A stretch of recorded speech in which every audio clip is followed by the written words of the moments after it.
Alors que souvent nous assistons à des conférences où il y a exclusivement des hommes dans la table ronde, aujourd'hui nous avons la chance d'avoir trois femmes parmi nous autour de la table. Mesdames, je vous prie de prendre place ici. Donc Madame Danois, Madame Hassler et Madame Leb. Comme on n'est jamais aussi bien servi que par soi-même, je proposerai à nos invités de se présenter. On fait un petit tour de table. On va peut-être commencer ici avec Madame Danois. Donc, Fabienne Dassoin de BGL BNP Paribas, je suis en charge au sein de cette entreprise de tout ce qui concerne la culture d'entreprise et la responsabilité sociale en tant qu'employeur. Et bien évidemment, en matière de responsabilité sociale d'un employeur, c'est de lutter contre les discriminations et de veiller à l'égalité des chances entre les hommes et les femmes et entre toutes les différences qui peuvent exister entre les êtres humains. Donc Géraldine Hassler, directrice des ressources humaines ici chez KPMG Luxembourg, donc juste voisin sur l'avenue du Kerelberg. Donc 1700 collaborateurs au sein de KPMG. Ma mission avec l'ensemble de nos collaborateurs, mais également dans notre organisation, nous avons également une responsable RSE, un Gender Diversity Committee, mais c'est également de lutter contre ces inégalités et du moins de promouvoir la diversité et de s'assurer de l'égalité des chances, donc en charge de la politique de rémunération salariale, mais également de promotion et de gestion de carrière qui, vous allez voir, sont étroitement liées. Merci. Et Isabelle Leb, je suis associée en fait dans l'étude Arendt et Medernach. Je conseille les fonds d'investissement et en fait dirige l'équipe en charge de tout ce qui est fonds d'investissement à l'étude. Je suis membre du comité exécutif de l'étude aussi, mais ce n'est pas ça qui m'amène ici. J'ai également la responsabilité de tout ce qui est action en faveur de la diversité à l'étude.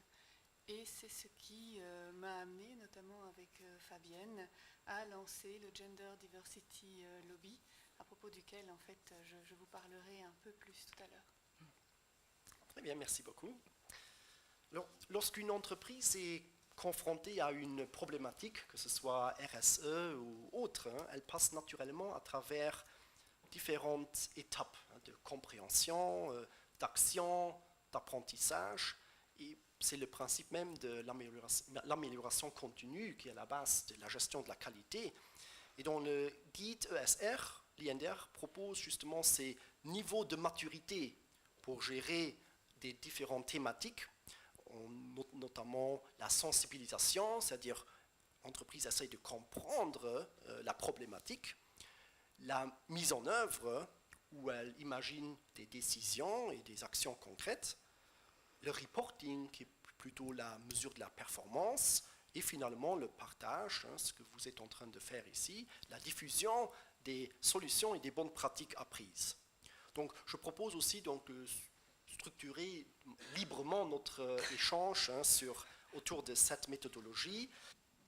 Alors, peut-être pour commencer, essayons déjà de mieux situer donc, ce sujet égalité salariale, c'est-à-dire ce contexte, c'est quand même la diversité et l'égalité des chances. Peut-être Madame Leb, en tant que membre du Gender Diversity Lobbying, pouvez-vous nous donner quelques explications sur ceci?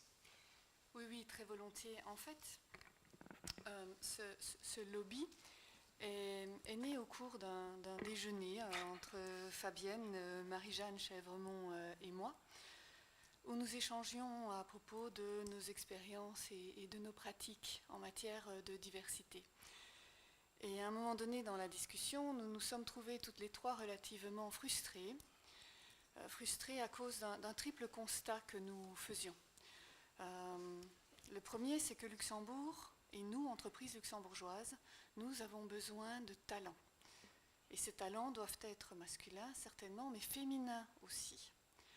Or, il nous est difficile en pratique d'attirer, de développer et de conserver des talents féminins, beaucoup plus difficile que des talents masculins. Nous y travaillons en interne, nous faisons ce que nous pouvons en interne, mais à un moment donné, nous nous trouvons bloqués dans nos initiatives, bloqués par le cadre réglementaire, par le cadre culturel, le cadre social. Et donc, nous sommes un peu frustrés parce que nous avons beau essayer, à un moment donné, la problématique nous dépasse. Et c'est là-dessus que nous avons voulu travailler, parce que nous nous sommes dit, mais rester frustré n'est pas une bonne chose, agissons. D'où l'idée de ce lobby, qui n'est pas un réseau, mais vraiment un lobby, parce que l'idée est d'élaborer des propositions et puis de pousser ces propositions. Nous savions, grâce à des conversations antérieures, que nous n'étions pas les seuls à éprouver cette frustration. Donc très rapidement, nous avons rassemblé autour de nous d'autres responsables. Et nous avons cherché, en fait, dans la composition de ce lobby, à refléter aussi fidèlement que possible le tissu économique, industriel, social du pays. Donc, en fait, ce lobby ne rassemble pas que des entreprises du secteur financier, par exemple. Il y en a, certes, mais il y a également des associations professionnelles, dont l'UEL, et des entreprises comme Target, SES, ArcelorMittal et autres. Le secteur des PME est également représenté. Nous voulions en fait, autant que possible, refléter les besoins et relayer les besoins de l'industrie du Luxembourg, en fait, au pays ici. Donc notre mission, nous l'avons définie comme étant un lobby d'entreprises qui ensemble veulent être une force de proposition pour créer au Luxembourg un environnement attractif pour les talents féminins. Et notre but est double, c'est la recherche de compétitivité économique et le progrès sociétal du pays. Alors nous avons commencé nos travaux il y a une bonne année et nous avons décidé en fait de nous diviser en 3 groupes de travail afin d'aborder 3 thématiques qui nous semblaient prioritaires. La première, en fait, est la flexibilité du temps de travail, mais je dirais avant tout le télétravail. Il y a un énorme besoin de la part des entreprises d'une amélioration du cadre pour le télétravail. Le deuxième groupe se consacre à l'éducation et à l'enseignement.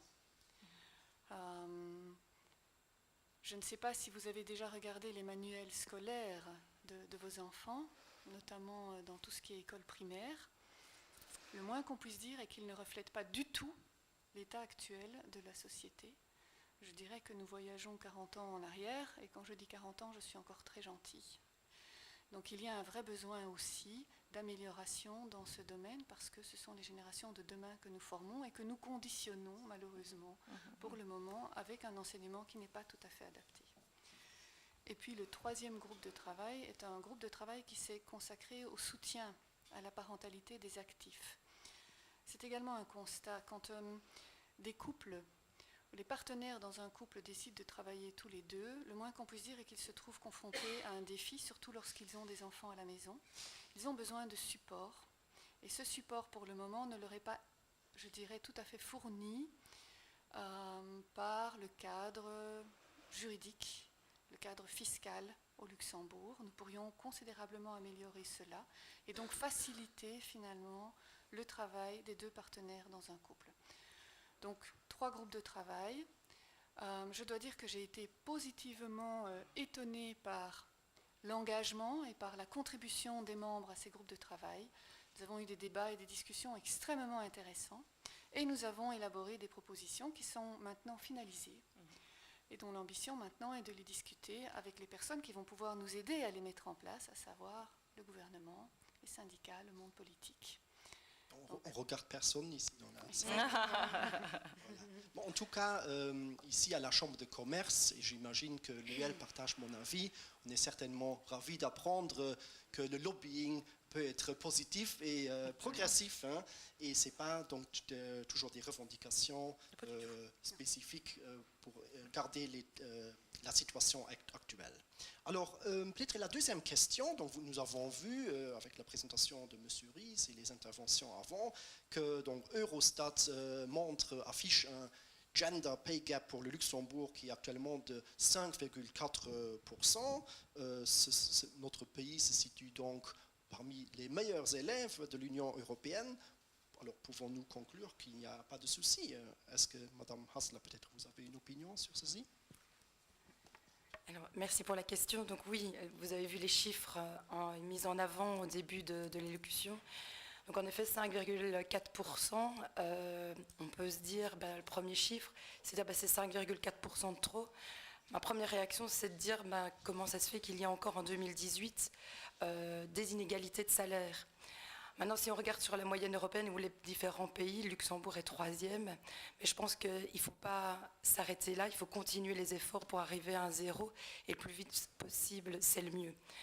Donc maintenant, vous l'avez vu aussi, depuis 2009, donc quand on parlait de 12% de 2009, il y a quand même, là, sur moins de 10 ans, une belle diminution.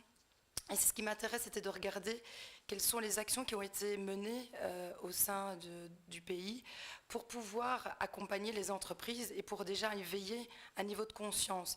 Parce que si on doit regarder sur les 5,5%, je pense réellement que les entreprises, les employeurs n'ont pas conscience, comme a dit Madame la Ministre, du fait qu'il y a une inégalité. Parce que quel est le but de mettre une politique de rémunération inégalitaire? Je n'en vois aucun avantage.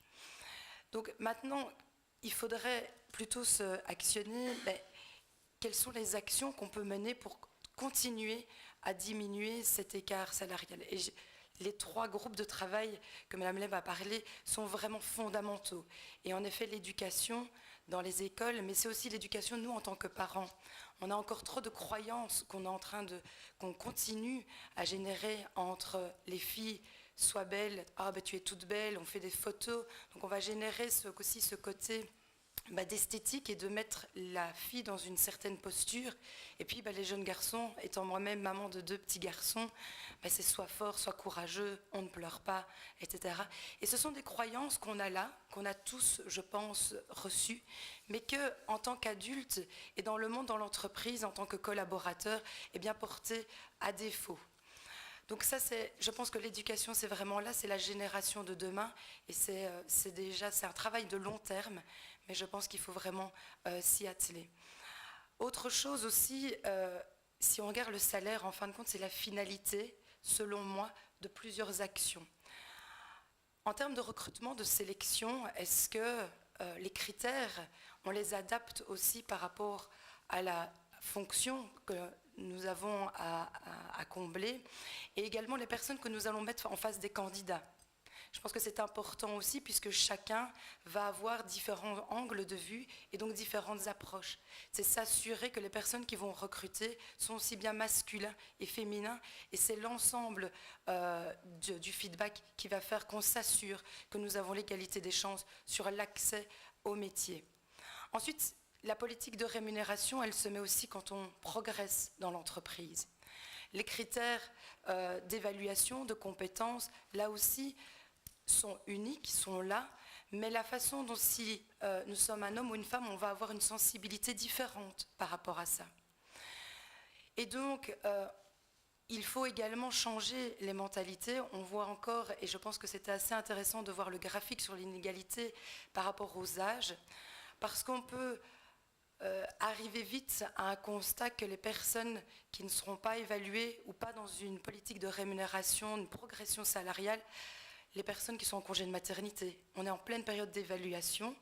Qu'en est-il des personnes qui sont absentes pour le moment en congé de maternité, congé parental? Est-ce qu'elles sont toujours bien là sur les listes et est-ce qu'on les considère?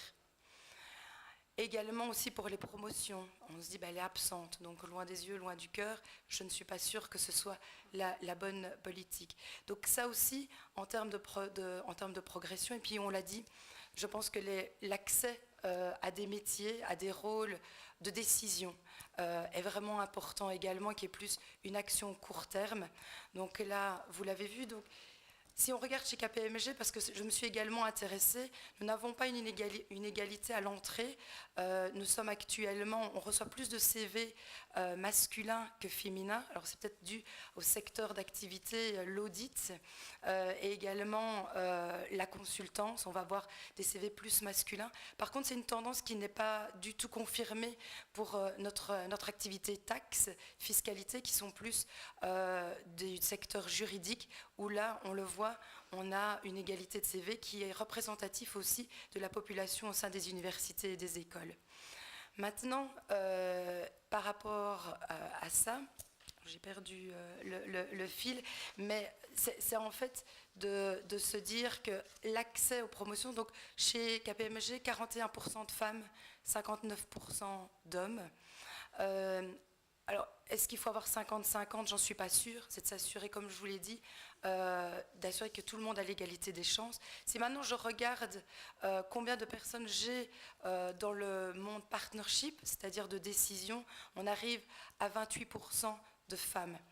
Donc, comparé à une moyenne qu'on a vue par rapport, on est bien au-dessus, mais il y a encore un travail à faire, et c'est vraiment toute mon énergie que je mets là-dessus pour réveiller les consciences et ne pas avoir des stéréotypes et de rester sur un certain cercle, puisqu'on remarque 3 personnes sur 4 sont des hommes, et donc on aura plutôt tendance à avoir un cercle masculin autour d'eux, et là de leur dire, mais considérez aussi d'autres collaborateurs, et notamment dans le secteur féminin. Très bien. Donc on voit vraiment l'importance et l'utilité de vraiment gérer la diversité de manière intégrée dans le cadre de des ressources humaines.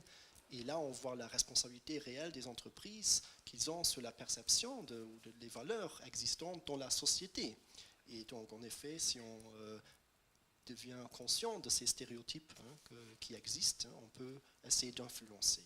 Bon, donc, je crois qu'on est tous d'accord sur le principe à travail égal, salaire égal, mais est-ce que donc cette approche résout vraiment le problème, ou est-ce que c'est plutôt les femmes, donc, comme on a vu, qui sont plutôt pénalisées ou voire discriminées que les hommes dans leur développement professionnel? Je pense que vous avez certainement des opinions là-dessus. Ah oui, effectivement, j'ai quelques opinions. J'aimerais d'abord raconter une petite anecdote, parce que je suis contente de revoir Monsieur Ries ici, parce que j'ai été extrêmement attentive à la sortie de son étude qui, d'il y a 5 ans, et de ce que la presse avait titré avec votre brillante analyse, qui tout compte fait, doit éclairer pas mal de monde, et notamment le monde politique. Et je me souviens d'un titre qui était, je l'ai trouvé outrageant, qui disait, je pense, c'était à peu près ces mots-ci, à Luxembourg, les femmes gagnent plus que les hommes. Et je me souviens du DRH à l'époque, de mon DRH à l'époque, qui m'a envoyé un message en me disant, mais tu vois, Fabienne, qu'il n'y a pas de problème. Or, le véritable contenu était dans l'article. Et donc, c'est un petit peu pour partir aussi sur la notion des chiffres. Moi, je suis banquière, je vais vous parler chiffres. Mais de dire les chiffres, il faut savoir les manipuler correctement, savoir les interpréter, en faire bon usage. Alors, je me tourne vers les politiques. Et oui, vous pouvez être très fiers que le Luxembourg soit troisième sur cette liste. Mais quand on comprend les explications de M. Ries, qui sont extrêmement utiles, on se dit, ah, il y a peut-être encore un petit souci. Et si on part de l'égalité de salaire, le salaire, ou les inégalités salariales, c'est la traduction monétaire de quelque chose d'autre, qui est plutôt la gestion de la carrière. Et si on se limite à cet aspect salarial, et si nous avons le temps tout à l'heure, je pourrais vous montrer les résultats chez BGL, et nous, on est totalement transparent, on pourrait se dire, bah oui, voilà, les hommes et les femmes qui ont le même âge et qui sont sur le même groupe de fonctions, chez nous, ils gagnent la même chose. Et un petit mot pour nos partenaires sociaux, s'il y a des partenaires sociaux dans la SIAL, il faut reconnaître que les conventions collectives servent quand même à quelque chose dans la matière, parce que les personnes qui ne sont pas en convention collective chez nous, on voit que l'écart salarial est un petit peu plus large que pour les personnes en convention. Donc il y a aussi, même si parfois c'est pas toujours simple, mais les partenaires sociaux et les conventions collectives sont très utiles. Et donc les chiffres, si on regarde en fait, si de la traduction monétaire de l'inégalité, qu'est-ce que l'on trouve derrière? En fait, c'est tout un problème de carrière. C'est un véritable problème de carrière. Et donc j'ai la chance de travailler ce sujet de diversité et d'égalité des chances entre les hommes et les femmes depuis 2012 au sein de la BGL. La diversité, c'est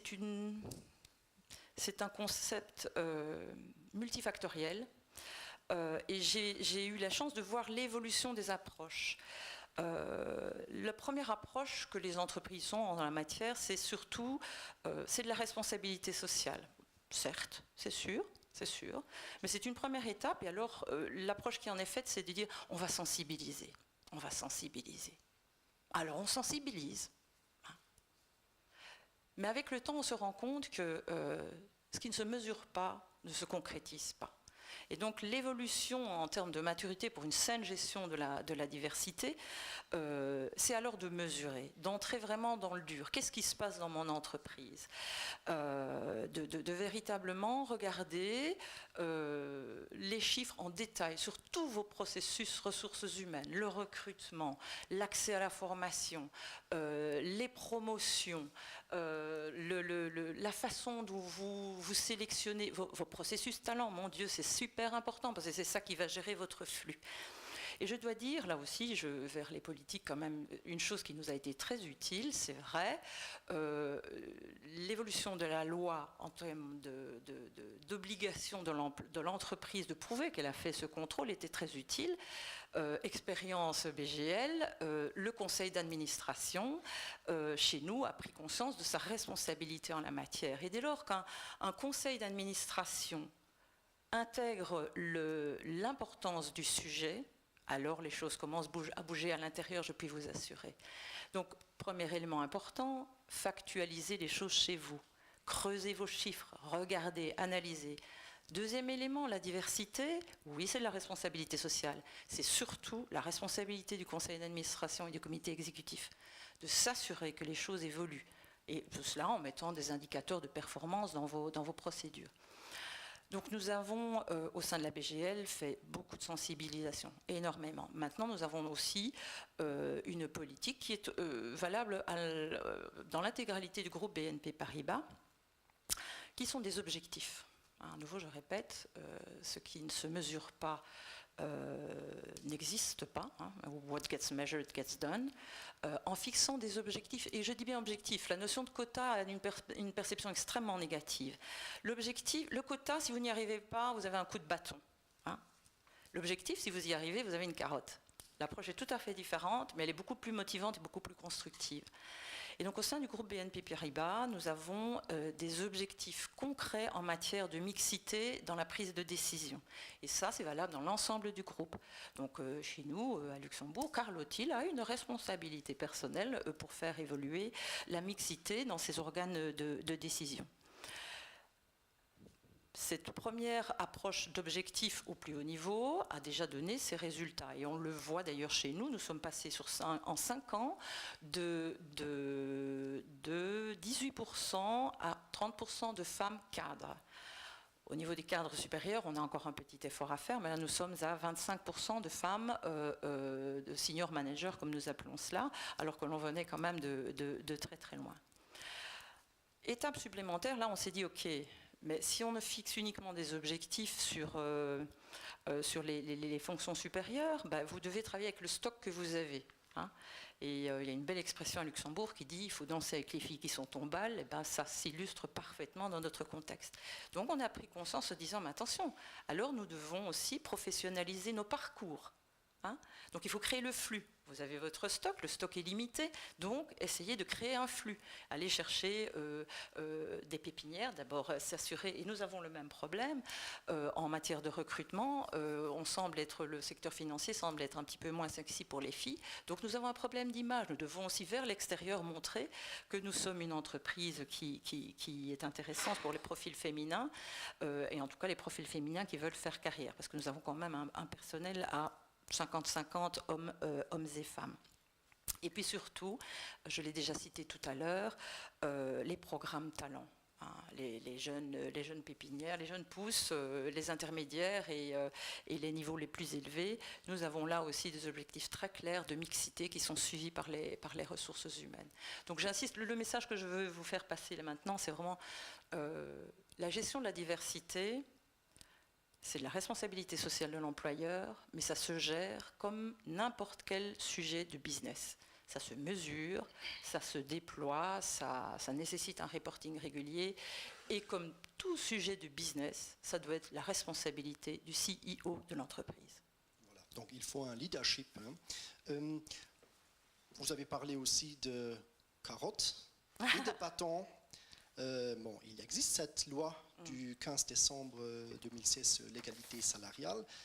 Alors, peut-être une question pour un cabinet d'avocats, Madame Lepp. Que peut faire donc concrètement une entreprise pour être en conformité avec cette loi ?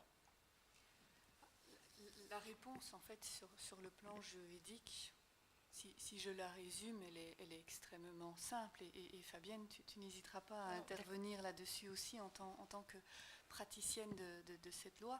C'est évidemment à poste de responsabilité égale, et je dirais conditions égales, notamment en âge, salaire égal. Donc ça, c'est la lettre.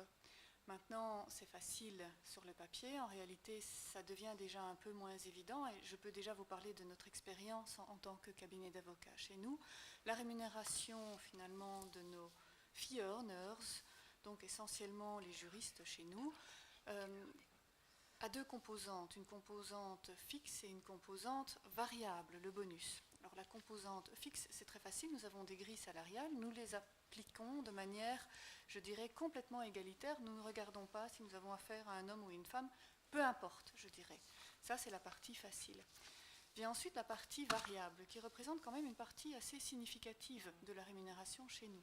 La partie variable, nous l'attribuons sur base de critères, notamment comme le mérite, l'engagement, la disponibilité de la personne. Et tous ces critères-là, finalement, sont des critères qui ouvrent la porte aux biais. Alors, les biais, c'est malheureusement une chose dont on ne peut pas se défaire complètement, mais on peut au moins en être conscient et donc chercher à les surmonter. C'est ce que nous faisons, nous, à l'étude. Les discussions relatives au bonus sont probablement parmi les plus longues, les plus complexes et les plus concertées chez nous à l'étude. C'est un processus extrêmement lourd, mais par lequel nous passons tous, je dirais sans trop rechigner, parce que nous savons à quel point c'est important. De façon à s'assurer qu'en fin de processus, nous arrivions quand même à traiter les hommes et les femmes de manière égalitaire, même si nous sommes très conscients que sans ce processus, nous aurions probablement abouti à des décisions biaisées. Parce que, malgré tout, on a tendance à dire d'un homme qu'il s'engage plus qu'une femme, même si en réalité, quand on regarde les choses de près, ce n'est pas tout à fait la même chose. Et je reviens sur le GDL. Pourquoi est-ce que notre premier groupe de travail est consacré au télétravail? Mais c'est notamment pour cette raison-là. Parce que nous avons notamment constaté que parmi les personnes qui cherchent à concilier leur vie de famille et leur vie professionnelle, ce sont essentiellement en fait des femmes. Chez nous, c'est à peu près 90% de femmes qui demandent un temps partiel.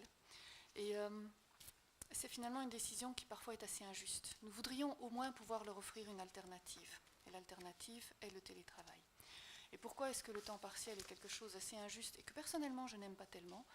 Eh bien parce que, en fait, la femme, puisque c'est essentiellement elle qui le demande, ne sera plus autant impliquée dans les dossiers chez nous. Chez nous, malheureusement, en tant qu'avocat, gérer un temps partiel et des dossiers de clients, c'est quand même un peu un défi. Donc la femme va sortir des dossiers intéressants. Elle sera du coup considérée comme moins engagée, souffrira probablement de cela au niveau de son bonus. Étant moins dans les dossiers, je dirais, qui vont la profiler sur le plan de sa carrière, elle avancera moins au niveau de sa carrière. Et c'est d'autant plus injuste qu'on se rend compte qu'en pratique, la plupart du temps, elles travaillent plus que leur temps partiel, parce qu'elles sont engagées, parce qu'elles veulent effectivement arriver à des résultats.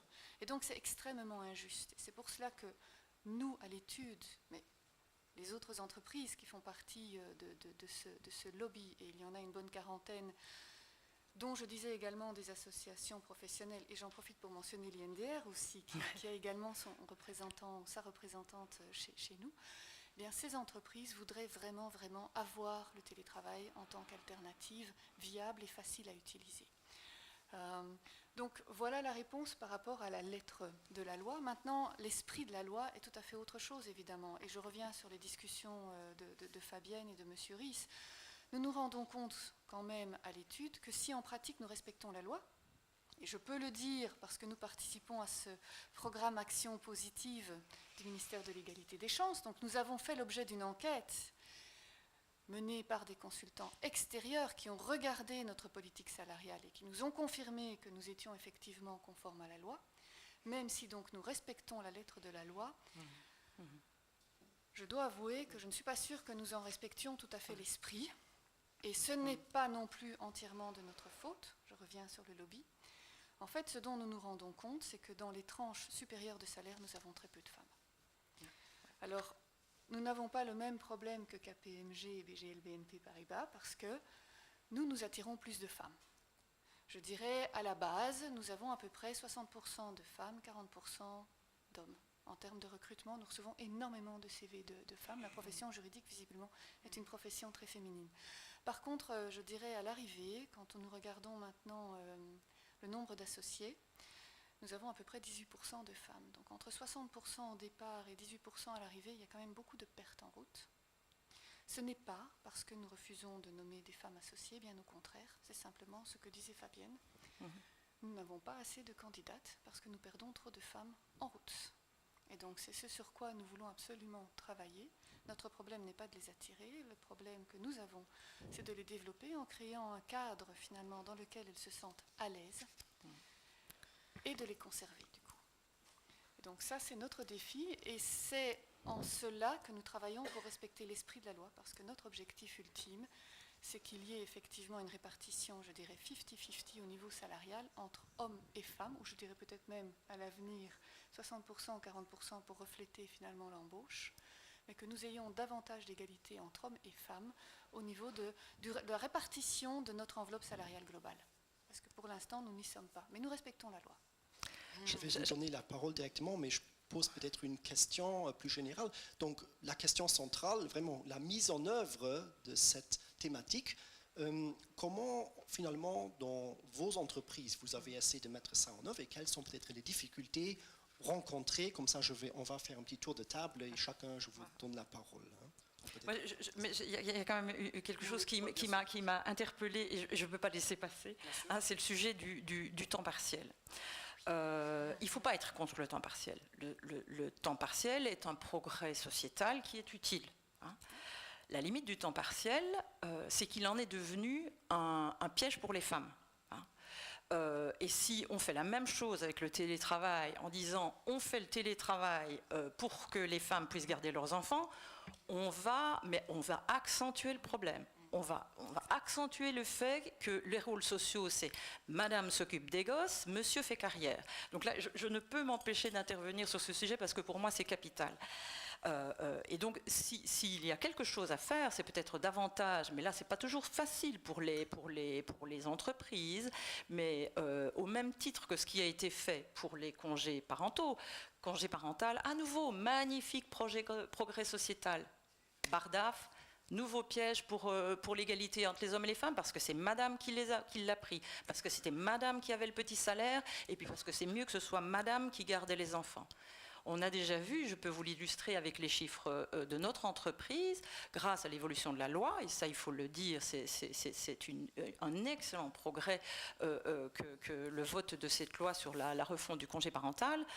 On est passé du simple au double en matière de pourcentage d'hommes dans notre entreprise, hein, qui est quand même une entreprise bien traditionnelle, hein, on a 100 ans. Hein, donc on est passé on a doublé le nombre de messieurs, donc on est presque à 50% d'hommes, 50% de femmes qui prennent le congé parental.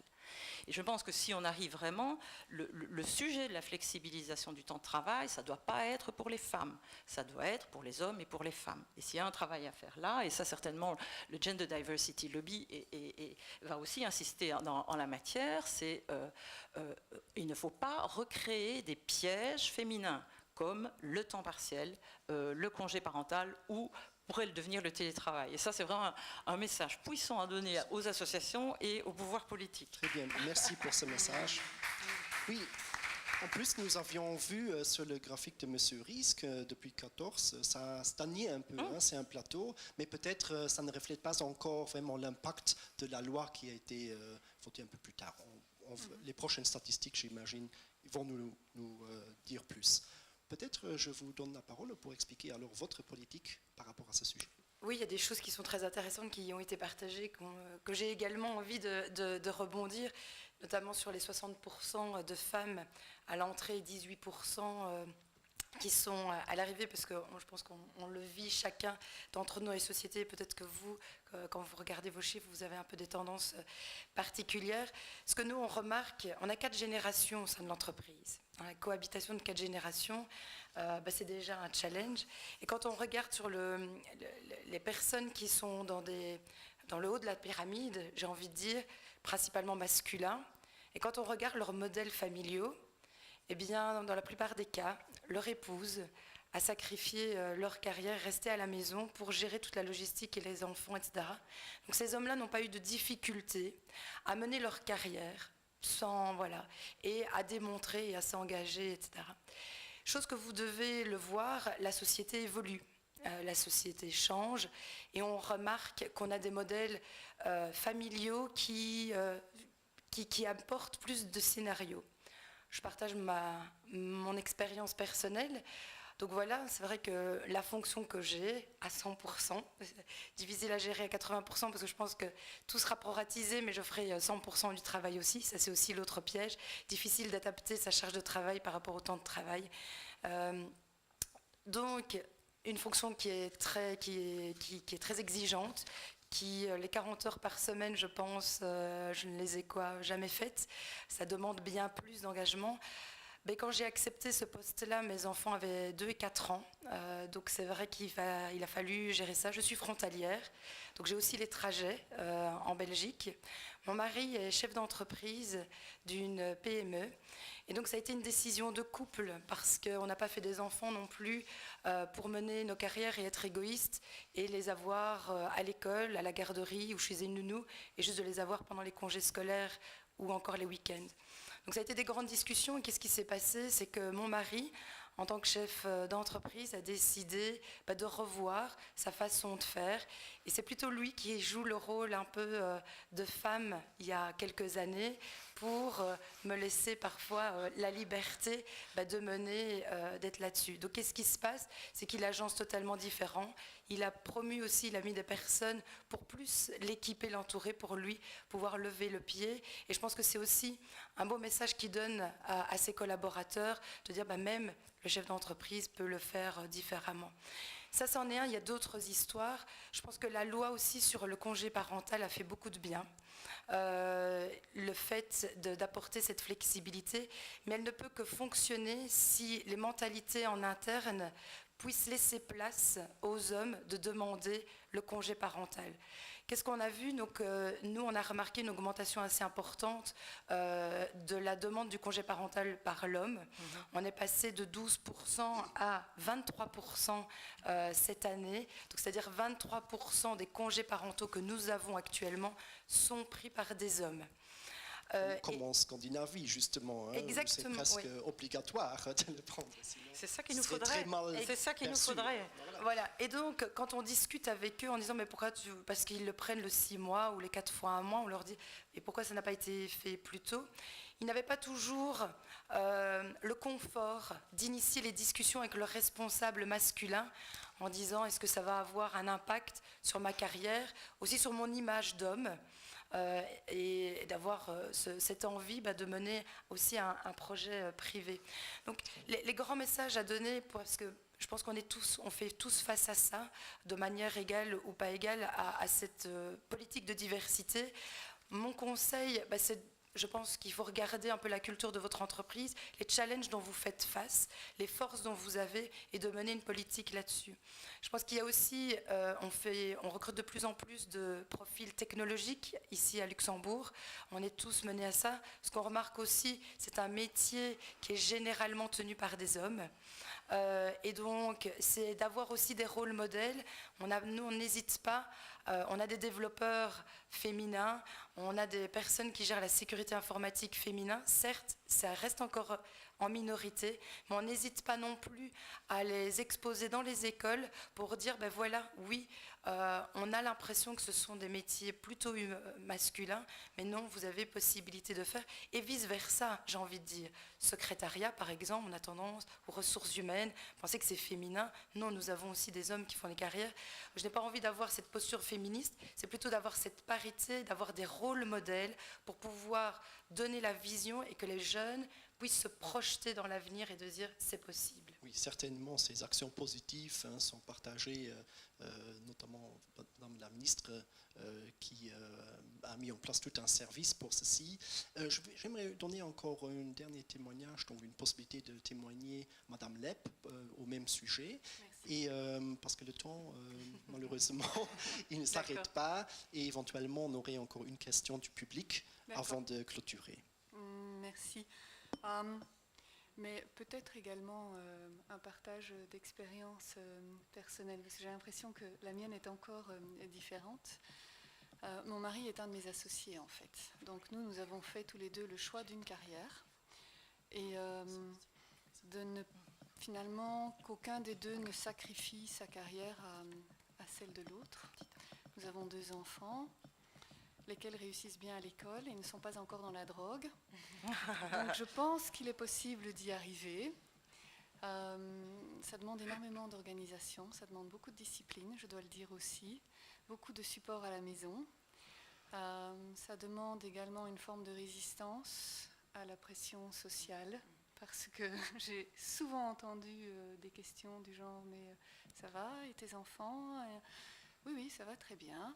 De temps en temps, je demande à mes enfants s'ils souhaitent que l'un d'entre nous, leur papa ou leur maman, ralentisse au niveau du travail. La réponse jusqu'ici est non. Ils n'en veulent pas. Ils aiment bien que nous travaillions. Nous sommes quand même très disponibles pour eux, je dois dire. Et nous avons fait un choix également qui est celui de vivre à 5 minutes de notre lieu de travail. Donc au moins, nous gagnons le temps de déplacement et c'est un temps qui est consacré évidemment à nos enfants. Donc, c'est possible. Et c'est aussi dans ce contexte que je rebondis sur la question du télétravail. Tu as entièrement raison, Fabienne, et c'est quelque chose qu'il faut absolument souligner. L'un des grands attraits du télétravail, c'est qu'il est demandé autant par les hommes que par les femmes. Et ceci, je le dis avec beaucoup d'assurance, parce qu'il y a des entreprises qui ont déjà mis le télétravail en place et qui ont constaté qu'effectivement, le télétravail, il est demandé autant par les hommes que par les femmes en pratique. Et c'est ça une grande différence avec le temps partiel, c'est que le télétravail ne souffre pas de cette image un peu plus négative quand même qu'est le temps partiel. Dans le cadre du télétravail, l'employé, il travaille et il fournit le même résultat en termes de travail que s'il était au bureau. Et donc, il est moins embêtant pour un homme et il n'est pas du tout pénalisant sur le plan de la carrière. Donc, un homme a beaucoup moins finalement de freins à le demander qu'une femme. Et c'est une chose effectivement qui nous plaît beaucoup. Et c'est l'une des raisons pour lesquelles nous voudrions pouvoir le mettre en place plus facilement chez nous à l'étude.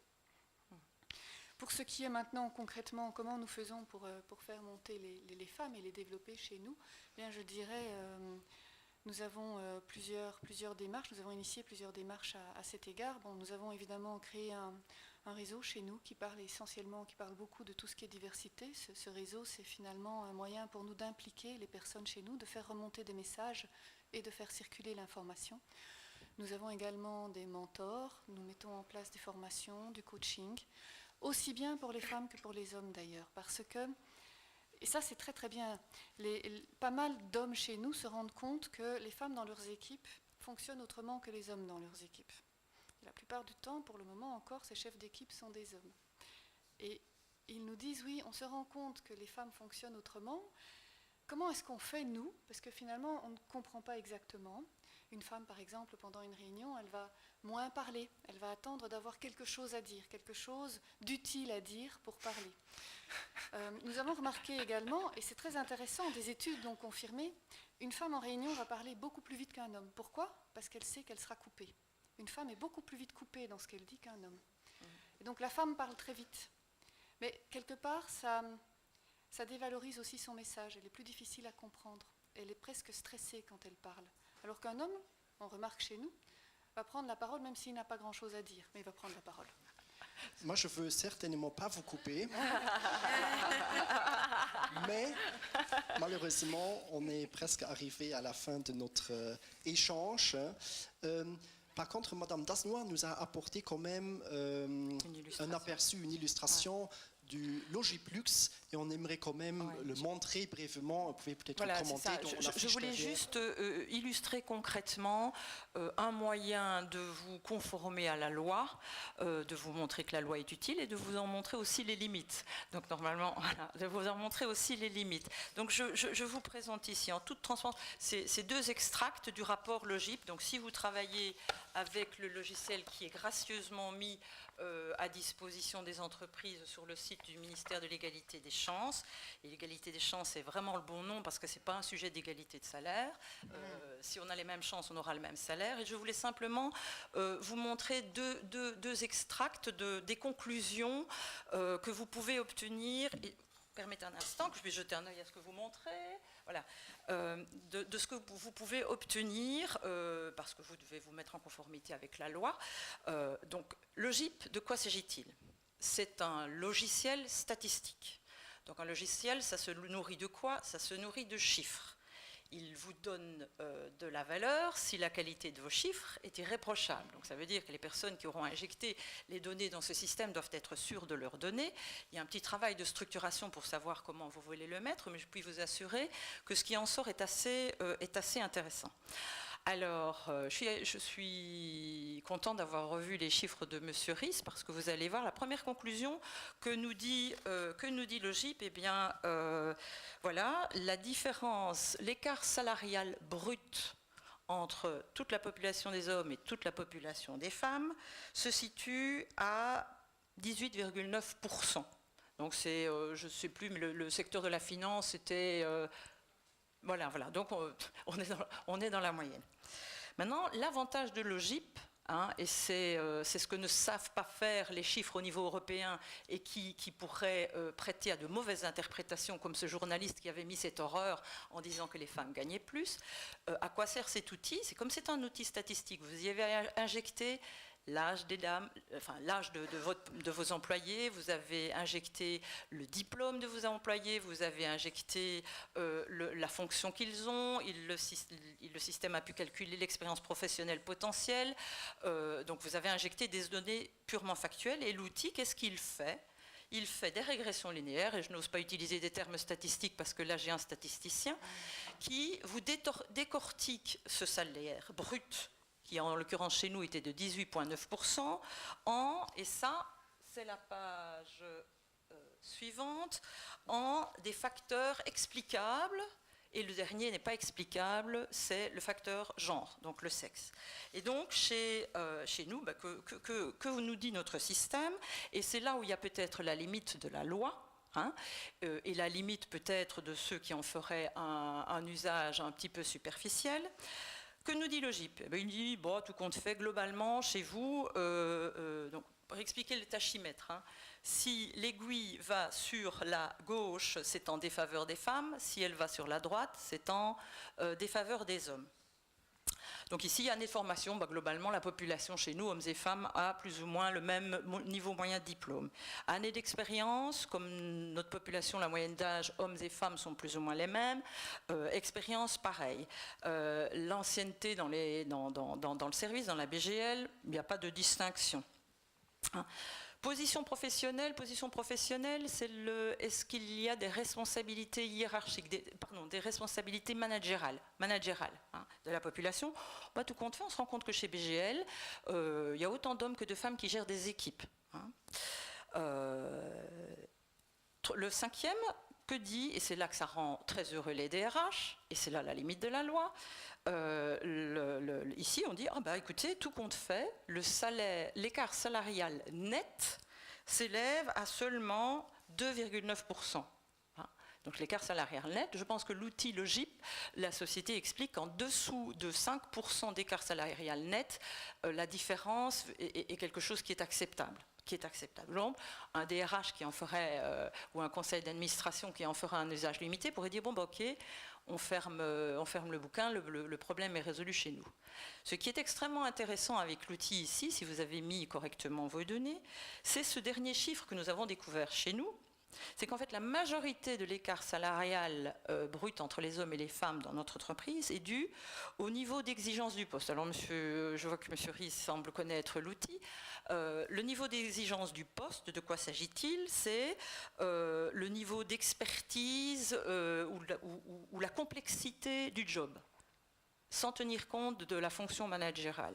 Et là, on se rend compte, en fait, que veut dire ce tachymètre? Ce tachymètre veut dire que à âge, diplôme, ancienneté égale, les femmes sont dans des fonctions inférieures, qui nécessitent un niveau d'exigence et de compétence inférieur, alors qu'elles ont le même diplôme, qu'elles ont le même âge, qu'elles ont la même ancienneté.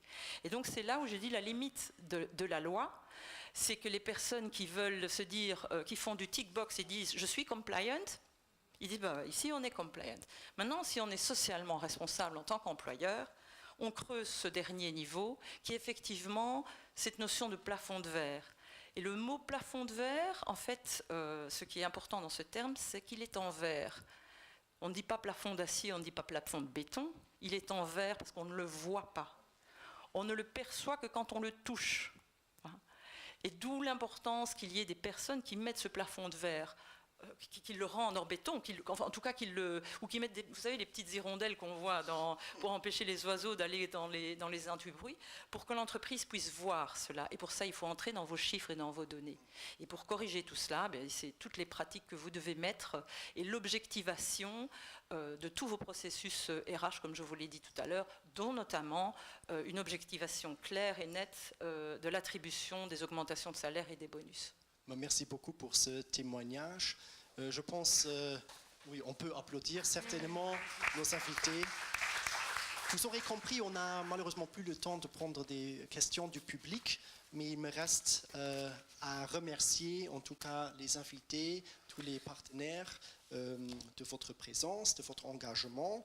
Vous, certainement, vous avez démontré que vos entreprises sont des acteurs engagés sur le sujet et que chaque entreprise doit surtout se poser finalement les bonnes questions. Et pour ceci, il y a des outils, il faut se rendre compte de la situation actuelle de l'entreprise pour pouvoir changer, pour pouvoir trouver les améliorations.